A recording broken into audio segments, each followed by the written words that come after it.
السلام سلسله جد ته هلته رسېږي دا د اوسني ادیانو چې څومره په دنیا کې شته د دوی ټولو سلسله رسېږي حضرت سید ابراهیم علیه السلام ته او دا د مکې آبادېدل او د بیت الله آبادېدل او دلته د قبایل او قریشو دا ټول چې دا سلسله چا ته رسېږي حضرت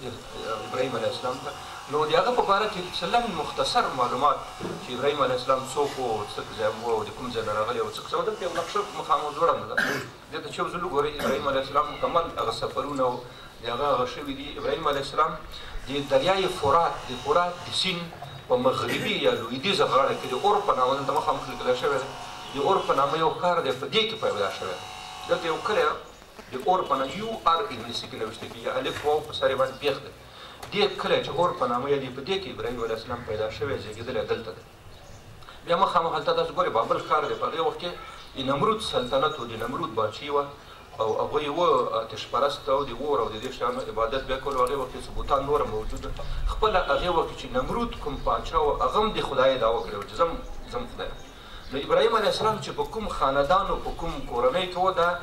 د هغه بتخانې منجاوران وو د بتخانې چې وو خپله منجاوران وو حتی ځینې مفسرین لیکي چې ابراهیم علیه السلام تره او پلار د خپل خاندان چې کوم دوی به خپله بوتان جوړول په بازار کې به خرڅول یو روایت ځینې سیرت کتابونو راخیستی ده چې هغه پلار او هغه به چې کله بوتان جوړ کړه د ابراهیم علیه السلام د به په لاس ورکړي چې دا بازار ته یوسه بازار کې خرڅ کړه نو ابراهیم علیه السلام به د کور نه راوستو د کوڅې ته به چې راووتو نو پړی به پکې واچولو پښه کې او په دې لارې به چغې ویلې چې څوک یې اخلي به 2 روپۍ باندې او چې نه چاته ضرر رسولی شي نه چاته ګټه رسولی څوک یې اخلی بس په دې لاره کې به لکه مړه سپي غوندې کش کولو ته بازار به ورسو خلک چې ولې خلکو شکایت وکړي پلار ته چې دا مصیبت پیدا کړی دی یو خانه خلکو باندې بوتان خرڅوي بل هغه سړی پړی پکې اچولي هغه هلک په دې کوڅو کې کشکي لکه سپي غوندې او بیا چغې مو چې هغه شی واخلی چې نه ضرر رسولی شي نه ګټه رسولی په 2 روپۍ خرڅېږي نو اخر پلار ورته وایي چې دا دې څه غم یې هغه کړی نو هغه ورته وایي چې پلاره ګوره زه خو پوهېږم ته بازار نه لرګی راوړې او په دې لرګي باندې خپله تیشه او اره او رنده راسم کړې او بیا پوزه ورته جوړ کړې بیا غوږ ورته جوړ کړې بیا ورته شونډې جوړ کړې بیا ورته سترګې جوړې کړې نو په دې کې څه کمال پیدا کېږي هماغه کدو لرګی چې هلته پر تا راوړل د تیشه او اره په دې تیشه او اره کې دا کمال شته چې یو سړي نه خدای جوړوي نو دا ته څنګه دا ته خو د عقل خاوند یې څنګه دا کار کوي نو پلار یې وډار کړې چې ګوره د کور نه دې م شړم او هغه کوم دی دا به زه کاکا خپل کار کوم آخر دا خبر همداسې وګرځېده چونډی نبي او پیغمبر بالاخره دته د نبوت هغه وشوله نو ده ویل چې دا به زه ثابتوم دې خلکو ته چې دا بوتان چې کوم دا هېڅ نشي کولی د یو ورځ د دوی د اختر میله وه خلک ټول سار راغله او ده ته یې هم ست وکړې چې راځه راسره ته هم لاړ شه نو ده ورته وایي چې زه خو مریض یم نن خو نه شم تللی نو بس مفتنیت خو یې کړی وه چې نن به تاسو دا پته لګو ویل چې بتخانې ته نه وته بتخانه کې به خلکو عادت داسې و چې سهار به کله تلل نو خپل خوراکونه او دا شیان به د برکت دپاره راوړل ته به یې کېښود چې دا مبارک شو چې مازدیګر راځو موږ ته خورو زموږ داسې خلک هم بادشاهان وړي بلې ځای ته ته مبارک دپاره دي دا مبارک تبرک پیدا کړي نو ده هم دا شی راوړه د بتخانه کې کېښول چې کله دوی لاړه میلې ته چې هلته خپله میله وکړي او مازدیګر راشي نو شیان به تیار برکتي شوي ابراهیم علیه السلام راغی چې دروازه یې خلاصه کړه چې ګوره دومره شیان پراته دي نو ورته چې ولې نه خورئ دا غر که دونه ښه ښه شیان درته پراته دي خورئ بیا نو ښه چې خبرې ورسره وکړې چې هغوی څه ونه ویل بس تبرګی پرې راخلاص کړه درزه او مار او درزه ماره چا لاس او چا غوږ او چا پوز او چا مات کړه نو هغه غټه بلا چې مخامخ ولاړه تبرګی د هغه په سر کې خو نو سړی لاړ مازدیګر چې خلک راغله ښه په منډه را روان دي چې بس شیانو کې به ډېر برکتونه پراته دي چې راشي ګورې چا څه دړې وړې پراته دي دا چا کړی دا چا کړی نو یو چا پکې ویله چې فتن یذکرهم یقال له ابراهیم دلته یو هلک ځوان دی دا خبرې همغه کوي لکه دا کار همغه کړی بیا یې پسې راوړ سړي پسې منډې کړې ابراهیم علیه السلام راوړ ورته وایي دا تا کړ زه څه خبره ما ته پته نه د بدې بلا نه پوښتنه وکړې تبرګی خو هغه په اوږه ایښی دی خو که کړی همغه به کړی نو خو دې نه خو پوښتنه وکړې سړی خو ولاړ دی او تبرګی هم په سر ایښی دی هغې ورته وایي چې ته ګوره ابراهیم ته خو په دې پوهېږې چې دا خبرې نشي کولی ته خو دې پوهېږې چې دا خبرې نشي کولی نو ابراهیم علیه السلام همدا غوښتل چې ده ته دا چانس پیدا شي او دا ثابته شي چې خبره څه نو ورته وایي چې خبرې نشي کولی د ځان نه دفاع نشي کولی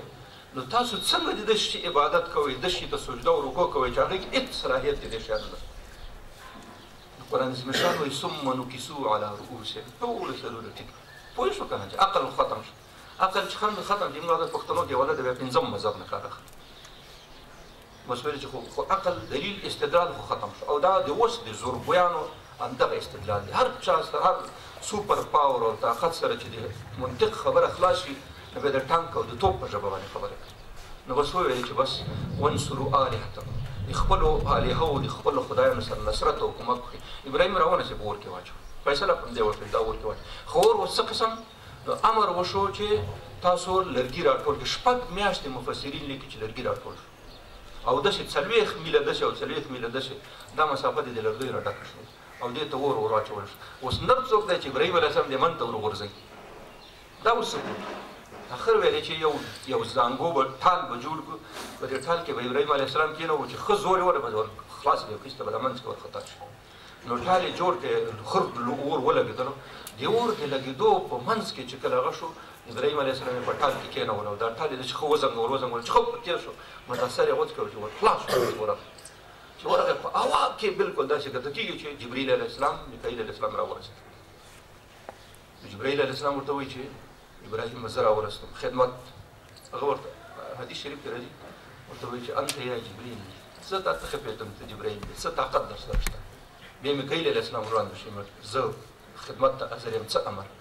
دی؟ انت یا میکایل، ای میکایل ته هم پېژنم زه. بس بېرته واپس لاړ شو. زه چې چا په خاطر لوېدلی یم هغه به ما بچ کړي. بس نو ګوره اخلاص ایمان بیا دغه ته ویل کېږي. بس ابراهیم علیه السلام ورکته شو، جبریل علیه السلام میکایل علیه السلام بېرته واپس لاړ. خو چې دی کله اور ته رسېږي الله پاک حکم صادرېږي چې انار کوري وردم وسلام علی ابراهیم، نه به یخېږي نه به ګرمېږي او ننوځي ایمان داخل. د ابراهیم علیه السلام نه وروسته چا پوښتنه وکړه ستا په ژوند کې تر ټولو بهترین وخت ژوند د کوم وی چې کله د اور په منځ کې د دې نه ښه ژوند معنه ده. او چې غالبا یو روایتونه داسې معلومېږي چې 40 ورځې ابراهیم علیه السلام په دې اور کې تېرې کړې. دلته یو روایت راځي د حدیثو څلور کتابونو راخیستی دی چې دوه شیان دلته و. یو کربوړی موږ تاسو ورته وایو اثر چې هغه کوي هغه کې بیولوژي کې ورته شمیل یې ویل کېږي. دی راغی نو ده به د اور وکول چې لږ تازه شي. او توتکۍ چې کوم دا موږ تاسو توتکۍ چې ورته وایو دا توتکۍ به تله غریبه او دی به د هغې ځای نه د چینې نه یا د بلې ځای نه اوبه راخیستې او په دې اور به اچولې چې ابراهیم علیه السلام باندې دا ګل شي. ګوره دا اخلاص خبره او د هغه خبره د توتکۍ په اوبو باندې دا اور نه مړ کېدو او نه د کربوړي په دې فوکېدو باندې دا مړ کېدو. او قرآن شان کې راځي چې مشرکین او کافران چې کوم یریدون لیطفئوا نور الله بافواههم والله متم نوره. بلې کافران غواړي چې د الله پاک د نور او د دین او د هغه چې کوم یو دی نظام دا ختم کړي. دا پوکي ما د کربوړي کوبي دي چې کوم یو ابراهیم علیه السلام ورته کول دغسې پوکي به کوي. تاسو به د خپل ژوند کې ولید دا څو کلونو کې لاندې باندې امریکا سوپر پاور او بوش چې وو چې داسې به لاس داسې کې مشرف غواړي څوک وایي ما او خو آخر څه شو موقف باندې اوس قرار ټکساس کې کوم ځای کې سوړه کې دا ټول دغسې راغله داسې به ځي. دغه د توتکۍ او د هغه خبره دا په ضمن مې ځکه وکړه چې دا کله کله دغسې خبرې راځي خو د دین په خاطر باندې د توتکۍ مقام او منزلت چې موږ او تاسو په هغه کې د ګوره هغه لږ اخلاص یې څومره هغه کوي. او د کربوړي نتیجه چې ماشومان یې وګوري او ټیټ چې واره په منډه یې کړي کوم ځای کې احساس کوي. نو ابراهیم علیه السلام چې کله اور مړ شو د اور نه راووتو او د اور نه بعد نو ځینې روایت داسې راځي چې فرعون پوه شو چې دا خو عجیب کار دومره لوی اور او په دې اور کې دا ننوتو او دا سالم راووتو روغ راووتو په دې کې څه دی. نو ځینې روایت داسې وایي چې ده بیا ډېر زیات فیصله سره خیراتونه وکړه او هغه یې وکړه کیسه یې جوړه کړله او دا هغه د دې نه بعد ابراهیم علیه السلام ته په داخل د بابل کې او عراق کې د دعوت هغه کوم مجال چې کوم یو میدان چې هغه تنګ شو ځکه چې سړی داسې نتیجه ته ورسېږي نور خو څو خبرې ته غوږ نیسي. نو دی خپله د ده بیبي حضرت ساره او حضرت لوط علیه السلام چې ده وراره وو دا درې په درې د عراق نه روان شو بابل نه روان شو مخ په شام باندې حران یو ښار دی په هغه کې فلسطین کې دې ته هجرت وکړو په دې لاره باندې لاړل. نو دوی چې فرات هغه نه تېرېدل دې ته عبرانیان کوي تاسو خلې دوی ته عبرانیان ویل کېده. عبرانیان دغه معنا شوه چې دوی خپل منطقې نه لاړل او هلته اوسېدل. په هغې وخت کې د فلسطین د خاورې نوم کنعان و. د فلسطین وروسته په 12 قبل میلاد پیړۍ کې به یو قوم راغی فلسطین نو دا نوم یې بدل شو. په هغې وخت کې کنعان ورته ویل. ابراهیم علیه السلام لاړو حران منطقه کې هلته ځای په ځای شو او هلته خپل پروګرام مرکز د فلسطین خاوره کې دغه ځای په دی. هغې نه وروسته راغی الخلیل یا حبرون ته دوی ورته حبرون وایي خو اصلي هغه الخلیل دی. دلته راغی دلته یې ځای ونیو مرکز یې دا کړ. د دې نه بعد حضرت لوط علیه السلام صدوم ته ولېږل بحر میت چې کوم ډیټ سي چې ورته ویل کېږي نقشه کې هغه لږ ځای شته دی هغه حران چې کومه دغه منطقه ده دلته یو وړوکی د دمشق نه لاندې چې ګورې الخلیل دې سره دلته نږدې منطقه ده دلته شنې اوبه چې معلومېږي دې ته ډیپ سي هغه بحیره مردار چې ورته ویل کېږي دغه ځای کې د صدوم په نامه څه کلي وو شپږو کلي وو لوط علیه السلام د پیغمبر په حیث باندې او د داعي او د بلونکي په حیث باندې ابراهیم علیه السلام هلته ولېږلو چې ته دا منطقه ونیسه دلته ځای په ځای شو خپله ابراهیم علیه السلام د خپلې بیبي سره بیبي حضرت ساره سره روان شو مخ په مصر هلته ګورې یو اشاره شوې ده مصر ته لاندې مصر ته ابراهیم علیه السلام راغلی د ابراهیم علیه السلام په زمانه کې چې په مصر باندې کوم واکمن او حاکم و په اصطلاح سره پاچا و دا هم عرب و 200 کاله په مصر باندې د شپنو په نامه باندې یو هغه حکومت کړی او یوسف علیه السلام تر وخته پورې دا حاکم و یوسف علیه السلام چې د کوم پاچا سره شپې کړي په مصر کې هغه د دغه د شپنو د کورنۍ نه او دا عرب و په اصل کې نو دې ته چې کله ورغی دا هم د دې منطقې خلک و هغې بدبخته یو عادت لرلو چې کله به یې کومه ښایسته ښځه هغه کړه نو بیا به هغه د سړي نه اخیستله نو په دې شرط چې خور بیا وه چې خور بیا به یې نه اخیستله چې ښځه وبل هغه به تعلق به هغه اخیستله بیبي ساره تاریخونه لیکي چې بیبي ساره تر ټولو ډېره زیاته ښایسته ښځه تېر شوې نو چې کله خبر شو دا چا ورته چاپلوسي ماسي کړې دا چاپلوسان خو ډېر زیات دي غوړمالان نو کوم یو خبر ورسېدلې چې دلته یو مسافر راغلی دی او ښځه ورسره ده او ډېره زیاته نهایته ښایسته ده اوس عسکر یې پسې لیکلي ښځې راوسته چې کله ښځه هغه ته ننوسته ابراهیم علیه السلام ډېر پریشانه شو نو هغه الله ته دعا وکړه او د دې دعا په وجه باندې د بیبي ساره هغه داخل چې کوم ځای کې څه کېدل دا بالکل لکه د ټلویزیون یا د کمپیوټر سکرین په شان باندې مخامخ هغه ته راغله ابراهیم علیه السلام ټول شیان یې لیدل نو بیبي ساره چې کله ننوته او هلته د پاچا چې کله اراده د بدۍ وکړه لس پښې وچ فلس پرې راغی نو دستي په ډتر کې وکړې هغه ورته بیا ساره ته ورته وایي چې بس مات دی که هغې ورته چې بس مات کړی چې ما بیا سړی بیا روغ شو کله کله خو دا ځوانۍ د یو نشه یي که بیا اراده وکړي دا بیا اراده وکړي بیا فلج عملیات به وشو درېیم ځل بیا درې ځلې دا کار وکړي او درې ځلې الله پاک بیا فلج کړي چې کله فلج شو بس پوه شو چې دې ښځه کې څه کمال شته د دې نه بعد راووتو بیبي ساره یې راخوش کړه زه خو دا زه تاسو بریاني که دیوان څه بلای هغه یې راخوش کړه خو دلته مفسرین ټول په دې اتفاق دي حتی بایبل کې هم دا خبره شته چې دې پاچا خپله لور بیبي هاجر دی د دې په خاطر ورکړه چې دا خو ډېر کمال والا ښځه دومره حیثیت چې زما بده اراده په زړه کې تېرېدل او زما پلچېدل دې نه معلومېږي چې دا دواړه کسان څه غټ کسان دي نو دا خپله لور یې حضرت بیبي هاجر یې د ابراهیم علیه السلام ته ورکړه چې دا به د دې ښځې د بیبي ساره خادم وي او خدمت به کوي نو بیبي هاجر ورسره را روان شو بېرته بیرون چې بیبي ساره راووتله نو ابراهیم علیه السلام ته ورته چې ابراهیمه ګوره ستا په زړه کې دا خبره ونه ګرځېږي چې نن به څه ورانیا شوي هغه ورته وایي چې څه خبره نشته ما ټول شیان لیدلي بیا ته خو الله پاک ټول شی دغسې ښکاره کړي نو بس ته را روان شو چې بېرته الخلیل ته راغله نو تر دې وخته پورې چې دا غالبا د ابراهیم علیه السلام د ژوند شپږ اتیا یا اووه اتیا کلونه دي دونه عمر یې رسېدلی دی بیبي ساره ورته وویل چې ستا خو ما او تا خو اولاد نشته او دا بیبي هاجر خو ما ته د پاچا بخلې ده زه به یې تا ته وبخم او ته یې په نکاح کېدای شي الله پاک اولاد راکړي نو خو یا ستا اولاد او زما اولاد یا د دې اولاد خو خبره یو شی ده بس دا به خو پروګرام او پلان بل و الله پاک چې څه پلان او پروګرام جوړ کړی هغه شی بل نو بس هغه یې په نکاح کړه او بالاخره ابراهیم علیه السلام اسماعیل علیه السلام اولاد راوړه نو په دغه وخت کې موبایل نو ابراهیم علیه السلام عمر اته اتیا کلونه یا اووه اتیا کلونه موثق رقم دا دی دا دوه اووه اتیا یا اته اتیا کلونه عمر و چې حضرت سیدنا اسماعیل علیه السلام پیدا شو چې کله پیدا شو ما خو درته وایي چې الله پاک پلان خو بل و چې اسماعیل علیه السلام به په کوم ځای کې کار کوي نو په دې وخت کې چې دی پیدا شو د حضرت ساره په زړه کې یو قسم هغه پیدا شو دا ښځو کې دا د بندتوب او د هغه خبره ډېره قوي بیخي په کلي کې هم نه خوښېږي تاسو له په څه کې چې هغه د یو طرف کور کې یو ځای نو دا ذهن کې چې دا خبره پیدا شوه نو بیبي ساره ابراهیم علیه السلام ته ورته وایي چې دا ښځه خو زه نه غواړم او د الله پاک د خوا نه ابراهیم علیه السلام ته حکم وشو چې د بیبي ساره خبره نه غورځي خو پلان هم داسې جوړ وکړه هلته خو پلان و چې دی به دې ځای نه ځي بل ځای کې به هلته پیغمبر کېږي د به یو نسل وي هغې نسل کې به نبي اخر زمان راځي دا خو یو مونږ چې پرون تقدیر کې خبره وکړه دغه چې تقدیر بېل شی دی هلته څه پروګرامونه او پلانونه تیار جوړ دي د بیبي ساره چې خبره وکړه ابراهیم علیه السلام چې به صحیح بس یو روایت دا دی ځینو سیرت کتابونو راخیستي او حدیث کې هم دا راغلي چې براق هغه براق چې کوم نبي علیه السلام تر بیت المقدس پورې سپور شوی په هماغه براق راغی او هغې براق باندې ابراهیم علیه السلام بیبي هاجر او اسماعیل علیه السلام سپاره شو او جبریل علیه السلام یې رهنمایي کوله ورسره روایتو کې راځي چې ابراهیم علیه السلام به چې لاندې کله وکتل چې ډېر شین ځای به راغی تک شین او ښایسته ځای به راغی نو جبرئیل علیه السلام ته بیا وکتل چې جبرئیل دا ځای نه دی چې نه وړاندې خو دا شنو ځایونه چې تېر شو وچې دښتې ته ورسېده چې سکره دښته وه نو جبرئیل علیه السلام ورته چې بس کته شئ چې وکتل چې نه دې طرف نه دې طرف اوس په سلګونو میله باندې د انسانیت او د ژوندانه هېڅ اثر نه و بس په دې کنده کې بالکل کنده ده بقعه ورته بقعة مبارکه چې الله پاک فرمایي چې یو کنده مبارکه یو وادي مبارکه په دې ځای کې جبرئیل علیه السلام او براق راکېوتو په دې ځای کې چې دا اوس حکیم ورته وایي غالبا دلته کوم ځای کې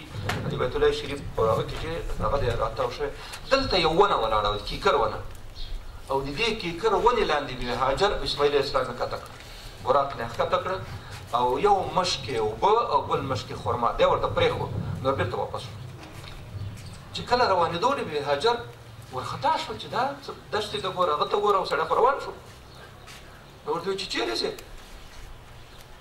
ابراهیم علیه السلام د ډېر زیات خفګان یعنې دا تاسو فکر وکړئ چې اتیا کلونو کې الله پاک دې ته اولاد ورکړي بیا اولاد هم تیخور او ماشوم او هغه په داسې دښته کې پرېږدي چې هغې ځای کې د ژوند هېڅ اثر بوادي غیر ذي زرع په داسې وادي کې چې هېڅ قسم د زراعت هېڅ قسم د ژوند اثر پکې نه وي دلته یې پرېښود نو د هغه دا ستونی داسې بند او بل خوا د الله پاک حکم و د الله پاک حکم یې نه شو ټال کولی دا دواړو خبرمن تر منځ دا راګیر شو نو بالکل هېڅ نه شو ویلی بس یو څو قدمه چې لاړو بیا بې هاجر اواز پرې وکړ چې ته خو لاړې مونږه بیا اواز ورنه کړه جواب ورنه کړه بیا درېیم ځلې اواز په وکړي درېیم ځلې اواز ورنه کړي نو ورته وویلې اوس به اجره پوه شوه که نه ورته وویل چې دا د الله په حکم دی چې مونږ دلته پاتې شو نو سر وکوځو بس ویل بس د الله په حکم دی مونږ په دې قانع او یقین یو چې مونږ نه ضایع کړي ګوره د ایمان دغه خبرې او څومره وخت یې تېر شوی دی ګوره لږ وخت یې ایمان تېر شوی د اسلام ابراهیم علیه السلام سره شپې ورځې راغلي غالبا یو کال نیم کال به تېر شوی نو دې ایمان دومره د درجې ته ورسېد نو ورته چې بس درځه ابراهیم علیه السلام چې کله لاړ ورو د غونډۍ شاته چې ورسېدو نو د ډېر مونږ پښتو کې ورته غریب وایي چې سړی ډېر زیات هغه شي خفه شي یو قسم سلګۍ هغه شي ابراهیم علیه السلام هلته هغه وکړه دعا وکړه ربي إني أسكنت من ذريتي بواد غير ذي زرع عند بيتك المحرم بس ما خو دلته شی پرېښود ته پوهېږې کار دې کوي ابراهیم علیه السلام ته نه لاړ اسماعیل علیه السلام بې هاجر یوازې تک دې ته ناپاتې شو په دې دښته کې دې ولې لاندې کېناست دې ته حجر اسماعیل وسم وایي دلته پکې هغه کې راشي نمونه شته حجر اسماعیل دلته وایي چې دلته د اسماعیل علیه السلام چپری موږ ته سپری ورته وایي دلته به سپری جوړ کړی د سوري لاندې به ته ډېر وخت چې تر څو بیت الله آبادېدلو دا چپری هلته موجود نو دلته به ناست څه وخت خو تېر شو دوه درې یو هفته به تېره شوي اوبه هم ختمې شوې او خرما هم ختمې شوې او سهار څه ختم شو د بې هاجرې په تیونو کې او په سینو کې او شودې هم ختمې شوې بس ماشوم وږی تږی هېڅ شی نشته اوس په دې دښته کې چا ته ځي نو بس ژړا او فریاد او چغې او مقابله شروع شوه نو بس بې هاجرې هر څه دې خوا منډه کړه صفا وکړه بالکل تقریبا داسې شپېته پنځه شپېته مترو کې د بیت الله شریف سره نږدې واقع دلته منډه کړه چې کېدای شي د غونډۍ په سر وخېږي دې خوا هغې خوا ته څه دي څه اثار معلوم شي چې ډوډۍ موړۍ خوراک مراک څه درک ولګي نو هلته بیا دا ګوره د بخاري روایت ته زه چې کومې خبرې کوم دا د بخاري روایت ته عبدالله بن عباس دې راوي دي نو بیا ویلې چې دلته وختله وایي کتل راوکتل هېڅ یې ونه لیدل نو بس روانه شوه راټیټه شوه بیا تاسو لاړې د خیره هلته د صفا نه چې سړی راټیټ شي دا 20-25 متره چې لاړ شي هلته شنه ګروپونه لګېدلي میلاین اخترین ورته ویل کېږي دلته چې سړی راورسېږي په دې ځای کې اوس خو صفا مرمر لګېدلي هغې وخت کې داسې خوړګیا و دا چې شیله غوندې وه که تاسو کله داسې منډه کړي چې کله سړی هغې ته ځي نو داسې منډه کړي بیا حجره به چې دې ځای ته راورسېده به دا پیسې به خپلې راجي کړي او داسې منډه به کړه پورې به وختل نو الله پاک ته د دې ښځې د ادا او د کردار دومره خوښ شو چې تر قیامته پورې به حاجیانو باندې دا شی وستل هلته ټول منډې وهي نو پورې لاړه صفا مروه ته مروه غونډۍ باندې وخته چې شاوخوا وکتل هېڅ اثر معلوم نه شو بیا راغله په صفا غونډۍ او بیا لاړه دا وځلې تله او راتله او اخر په صفا باندې ودرېده چې په دې وخت کې یو اواز یې واورېد ځکه اجان څو ځلې ځي راځي وځلې او اخر ځلې چیرې په مروه باندې نو ده چې ولې ده دلته یې اواز واورېد چې وایي که ته راوکته سړی خو نه معلومېږي نو ورته یې او د اواز خاونده که څه خیر درکېږي خو هغه دی که د خیر یا چټي جګه مه وایه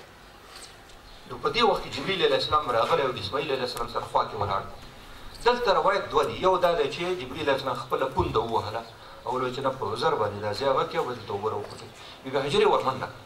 چې کله ورغله نږدې چې ورغله چې ګوري اوبه راخوټېږي اوبه راخوټ کېږي داسې راخوټ کېږي نو د ډېرې ورخطایۍ د لاسه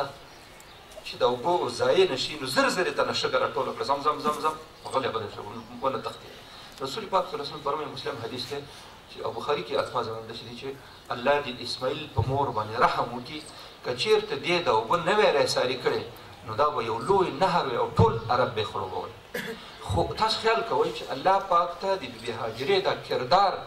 دومره ګران و چې د دې خولې نه چې کوم لفظ وتلی و همسې ورسره و، زمزم به زمزم همداسې وایي. ځکه خو کله کله د انسان درجه دې ته ورسېږي. د بخاري حدیث دی، رسول پاک صلی الله علیه وسلم فرمایي، حدیث قدسي دی، الله په خپله فرمایي چې انسان کله په عباداتو باندې نوافل او فرایض باندې داسې درجې ته ورسېږي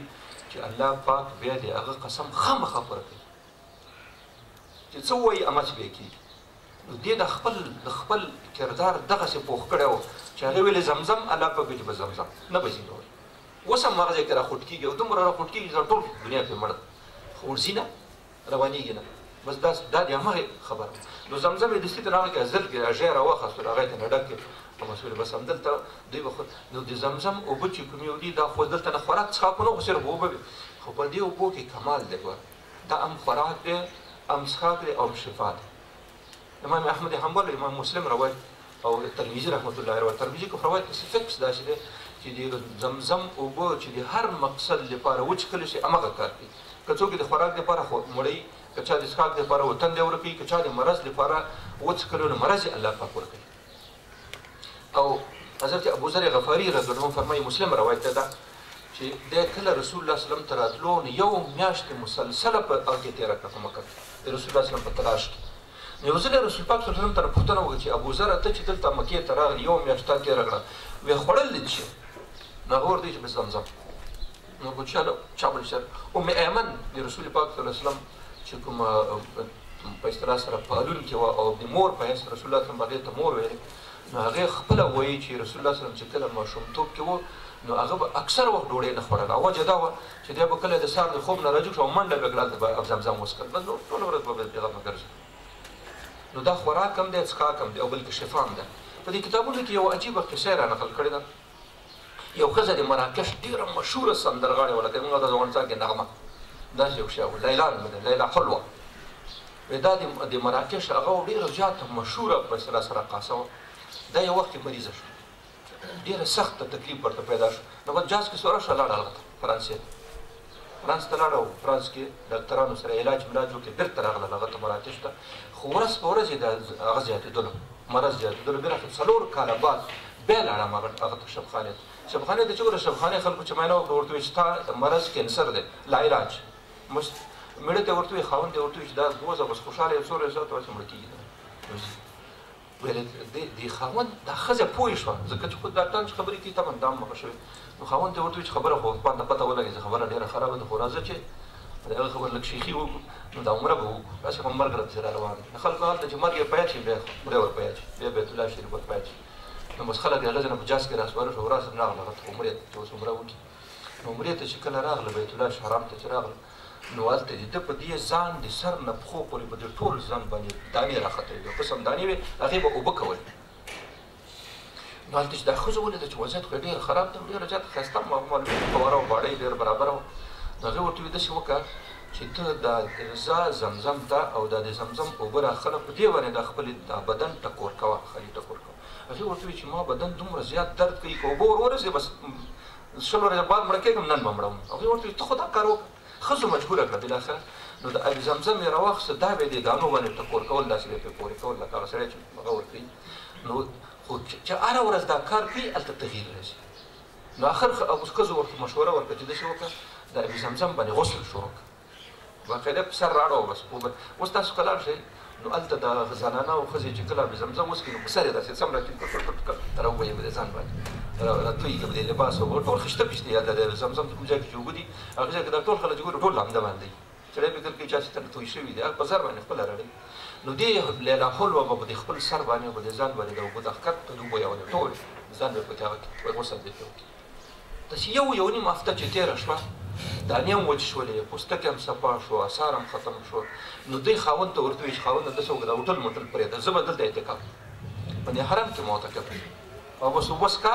او به ځان یې چپه کوه، اوبه څښه او به ځان یې چپه کوه، نور هېڅ شی هم نشته، نه خوراک نه څښاک نه اوبه.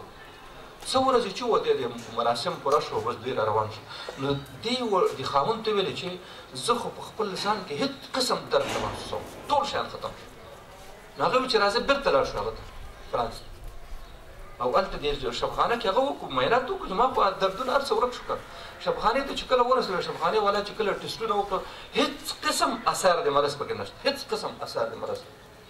نو هغې ورته وایي چې څه هم خوړلي دوایي نسخه څه او دوی خو پوهېدل نه چې اوس اصلي خبره په کوم ځای کې وکړم. نو ورته ویلې چې بس چې تاسو څه کول؟ وایي چې نه کول، هلته هم دغسې عادي داسې ژوند و، دلته یو جومات و دې منځونه هغه وایي نه چې هم خوړل چې هم څښل هغه ورته داسې اوبه دي خو اوبه خو یې ځان سره هغه عمرې ولا حاجیان ولا هغه ځان سره هغه زمزم راوړي وي چې دغه اوبه هم څښلې. نو هغې خو فلسطین هغه راورته شوې وړه اوبه یې ورته واټ کړه تاو کړه. هغې کې څه فرق شته دی؟ دلته ځینې ډاکټرانو په لابراتوارونو کې دا معاینه کړي چې مګنیشیم او سودیم پوتاشیم داسې څه فیصدي نورو اوبو په حساب باندې دی که لږ زیات او کمه. نو ورته وایي چې دا خو عادي اوبه دي خو څه خبره نشته. نو ښځه بېرته لاړه. دا دې کتابونه دا اوس دا تقریبا دې په 15-16 کال کېږي دا وخته شوی. دغسې ډېر اثار داسې شوي دي چې ډېرو خلکو ته امراض پیدا شوي او پیدا شوي دي. نو الله پاک هغه ښه کړي. اوس د رسول پاک صلی الله علیه وسلم خپل عادت مبارکه ده او ترمذي حدیث دی چې کله به رسول پاک صلی الله علیه وسلم اوبه څښلې نو ربي زدني علما، دا بیا رسول الله صلی الله علیه وسلم. نو دا مسنونه طریقه ده چې که څوک الله به زمزم څښي نو ښه خبره همدا ده چې ووایي چې الله یعنې ما علم زیات کړي، ما عمل زیات کړي، زما هغه زیات کړي، زما صحت. ما خو به چې کله څښلې نو دا به ویل چې الله بدني او روحاني څومره امراض چې دې باندې لرې کړي، دا عامه داسې عمومي دعا وه. نو دغسې دعا هلته پکار دی او الله پکې هلته قبلوي. یو مسنونه طریقه دا ده چې کله هم سړی ابي زمزم څښي هلته دلته خو مشکله وي، هلته چې سړی ابي زمزم څښي نو مخامخ دی بیت الله شریف ته ودرېږي. دا طریقه ده چې کله سړی ابي زمزم څښي بیت الله شریف ته ودرېږي او دا په سر راوړي نو دواړه هغه سره یو ځای شي، کیفیتونه اثر یې زیات شي. نو دا د ابي زمزم کیفیت و. نو څه یو هفته دوه هفتې داسې چې تېرې شولې د دې نه بعد په دې لاره باندې د مکې معظمې په لاره باندې دلته کاروانونه تېرېدل، دا د کاروانونو لاره ده او دې کاروانونو به تله راتله. یو کاروان د بني جرهم په نامه باندې چې د یمن خلک و اصل او دا اصلي عربان اصل عربان همدغه و. د بني جرهم قبیله چې د شام یا د هغه نه را روانه وه چې مکې معظمې ته کله راورسېده نو دوی ته خو دا معلومه وه چې دلته نه کوهي شته او نه څاه شته او نه د اوبو اثار شته. خو چې راغله د دې په سر باندې مرغان ګرځي. دا مرغان یو عادت چې کوم ځای کې اوبه وي هلته خامخا مرغان په سر ګرځي کوئ هغې نه استفاده کوي. نو چې ویله د مرغان دي نو دوه کسان خپل کسان ولېږل چې تاسو لاړ شئ د کندو مندو کې ګورئ داسې معلومېږي چې دلته چېرته اوبه را پیدا شوي ځکه چې مرغان ګرځي. نو دوه کسان وې غلي ټیټ او جګ به کېده غونډۍ کې به یې کتل راکتل چې لاړه چې دې ځای ته وخته چې ګوري چې د ونې لاندې یو ښځه او یو ماشوم ناست دي. هغوی څوک هم نشته، خلک ویره د 2 لکه کرایه دي. دې دشته کې چې کاروانونه نشي تېرېدی او ښځه سره د ماشوم ناست دا څه معنا لري؟ خو خیر خلک ورغله اخر ښځې ته چې ورنږدې شو سلام هغې سره وکړ. چې دلته څه کوئ؟ غټه خبره ده، خزانه مو موندلې. نو هغه ورته ویلې چې مونږ خو یو کاروان رالیږلي یو او دلته د اوبو اثار شته، تاسو مونږ اجازه مونږ ته راکوئ چې د اوبو نه استفاده وکړو، چې اجازه به وي خو شرط به وي تاسو به مونږ ته خوراک راکوئ مونږ به تاسو ته دا اوبه درکوو. دا ملکیت به زموږ وي، دې به تاسو دا ورکوئ دا چشمه زموږ دا به زموږ وي، تاسو خوراک راکوئ مونږ به درکوو. چې بس معامله همده شوه. خلک لاړو کاروان یې راتاو کړې بالاخره راغلم دې بیت ابي زمزم په شاوخوا کې دلته خیمې ویمې ودرولې او دلته واوړو. نو قرارداد خو شوی و چې تاسو مونږ ته څه راکوئ خوراک راکوئ مونږ به دا درکوو. یو څه وخت چې تېرې شول د سیرت کتابونه لیکي چې کله چې د ابراهیم علیه السلام او د اسماعیل علیه السلام عمر 14 یا 14 کلونو ته ورسېدو. ځینې کتابونه لیکي 15 کاله په هر صورت باندې په دې وختونو کې د مور وفات شو، حضرت هاجر وفات شو 15 یا 14 کلونو کې. نو دی چې کله مور یې وفات شوه د یوازې پاتې شو، ده بس باله بستره را برابره کړه او نچی کړه وویله چې بس زه ځم. د خلکو ورته ویل چېرې ځې چې خوښې دي ته به ځې. ځکه موږ پرون یو څه خبره وکړه چې د انبیا علیه السلام اخلاق او عادات او د هغو هوښیارتیا او ځیرکتیا تر ټولو ډېره زیاته نو دا خو تر ټولو ځیرک او هوښیار او بااخلاقه باادبه سړی و. هغه دا نشي کېدی. نو رایسارېږي عمل دی ورته واده وکړي د خپل بني جرهم قبیله کې دلته واده وکړي. چې کله یې واده وکړي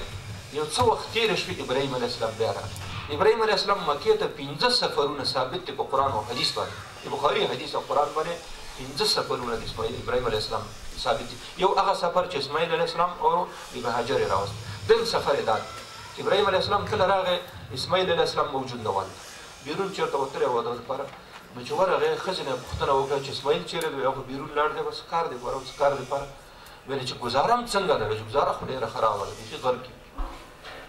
نو هغه چې فکر وکړه چې د پیغمبر ښځه او داسې شکایت دا نه جوړېږي سر. نو ورته وایي چې ګوره چې اسماعیل لاړی زما سلام به ورته ووایه چې داسې یو سړی راغلی سلام یې در باندې ځان ورته معرفي نه کړي. ورته وایي چې دروازې چوکټ ته کتل، معنا چې